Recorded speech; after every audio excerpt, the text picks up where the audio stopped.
জানি আমায় এই বিপদ থেকে কে উদ্ধার করতে পারে। তাড়াতাড়ি ফোনটা ধরো দাদা। হ্যালো, কে বলছেন? দাদা আমার কান্না পাচ্ছে। আরে এটা তো খুবই চিন্তার ব্যাপার। এটা নিয়ে এবার করি কি দাদা? আরে কান খুলে দেখ, আগে তোকে এরকম করতে হবে, তারপর এক চোখ বন্ধ করে শত্রুকে মারতে হবে। এভাবেই তুই জিততে পারবি। আজ তো আমরা এটাকে আস্ত গিলে খাবো। আরে বাচ্চারা ভয় পেও না, আমরা হলাম ছগন মগন গগন। আজ আমি সব খাবার একাই খেয়ে নেব। বল কোনটা দিয়ে শুরু করি, বল। চল সবাই মিলে ঠিক করি। ভেজ তো অনেক খেয়েছি রে বাবা, এবার নন ভেজ দিয়ে শুরু করি। আমি কোনো কাজ করছি না, আমি তো নিজের কোম্পানির প্রোডাকশন বাড়াচ্ছি। আমি শুনেছি যদি তুমি মাটিতে একটা ছোট বীজ পুঁতে দাও তাহলে সেটা বড় হয়ে চারা হয়ে যায়, আর সেই চারা বড় হয়ে একদিন গাছও হয়ে যেতে পারে। এর জন্যই তো বলে ছোট ছোট বীজ থেকে বড় বড় চারা তৈরি হয়। আমি তো ভাবছি এই আইডিয়াটা ট্রেডমার্ক করিয়ে নেব, যাতে আমি ছাড়া অন্য কেউ বীজ থেকে চারা বানাতে না পারে। এই বিড়ালটা তো বড় লোক হয়ে যাবে রে বাবা। এই হলো আজকের আধুনিক শহর। আর এদিকে দেখো সেই আদিম অতি প্রাচীন সভ্যতার বহর। আরে চলে আয় অগি, যদি আসল অ্যাডভেঞ্চারের মজা নিতে হয় তো এখানে আয়। কত বছর ধরে এরকম জায়গা খুঁজছি আমি, আর কিছুক্ষণের মধ্যেই আমার তোলা ছবি দুনিয়ায় ভাইরাল হয়ে যাবে। ওহো, রিল ফুরিয়ে গেছে, নতুনটা বের কর তো। আরে দম তো নিতে দাও দাদা। কি অহংকার রে। সরে যা, আমায় দেখতে দে। ও আগে অহংকারী ছিল, আজও তাই আছে। শুধু একবার যদি আমায় চাকরিতে রাখে, তারপর দেখাবো আসল মজা। আমার মেকআপ নষ্ট করে দিল।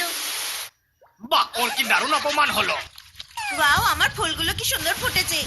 এর ফল তুই ঠিক পাবি। ভগবান করুক যেন তুই সিঙ্গারা কিনতে যাস আর একটাও না পাস। সকালে উঠে পাই টাটকা হওয়া, তবেই হবে স্বাস্থ্য ফিরে পাওয়া। আমার সুখ শান্তি কেড়ে নিয়ে খাবারও দিবি ঝেড়ে। হ্যাঁ, এটা বল তোদের মধ্যে কে আগে মার খাবি? আরে তোরা যা, আমি একে দেখে নিচ্ছি। সম্মান করে কথা বল। সম্মান চাস না আমার থেকে, কারণ সেটা আমার কাছে নেই। এই কথাটা তুই তো ভালোবেসে বলতে পারতি, ভয় দেখালি কেন? খাবার হোক বা বক্তৃতা, আজকাল সব দিতে হয় খুব সাজিয়ে। সকাল থেকে দৌড় করিয়ে আরশোলারা অগির দিল 12টা বাজিয়ে। ওরে আমার ভাই অগি, তুই আরশোলাদের থেকে ততদিন মার খাবি যতদিন না তুই নিজের পুরনো ঝাঁঝরি ছেড়ে নিজেকে আপগ্রেড করছিস। রোজ তোমার বয়স একদিন করে বাড়বে। মনে হয় যে একেবারে অগির আপগ্রেডেড ভার্সন বাজারে ছাড়বে। সারা জীবনের রোজগারের টাকা দিয়ে এই ব্যবসা শুরু করেছি। ব্যাস একজন কাস্টমার চলে আসুক, এমন সার্ভিস দেবো যে আমার ব্যবসার জয় জয়কার পড়ে যাবে। আর কাস্টমারও বলবে আমি খুশি, ভেবেই আনন্দ হচ্ছে। চলো কাজ শুরু করি।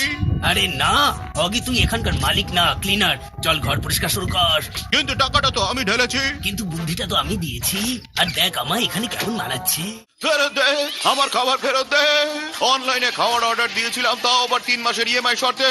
তুই ইএমআই ভর, আমি ইন্টারেস্ট নেব খেয়ে। এই কোল্ড ড্রিঙ্কস তো গরম হয়ে গেল রে বাবা। কোল্ড ড্রিঙ্কস থেকে আমার মাথা বেশি গরম। তাহলে ফ্রিজে ভরে দে। আরে আমার পাখা ডিটি হয়ে গেছে রে বাবা। ওটাকে পাখা ডিটি বলে না, অ্যাসিডিটি বলে। তোর পেটে কি গুদাম আছে যে আমার এক পাশের খাবার খেয়ে নিলি?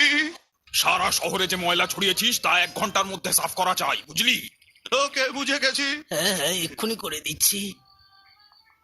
যেই ঘুমিয়েছি তখনই এত কিছু ঘটে গেল। ও, এটা কে ফেললো রে? আমি। তুই নিজের কাজ কর রে। যেটা আগে করতে হতো এখন সেটা করতে হবে। এই গাড়ি কে আনতে তোদের দূরে নিয়ে যাবে?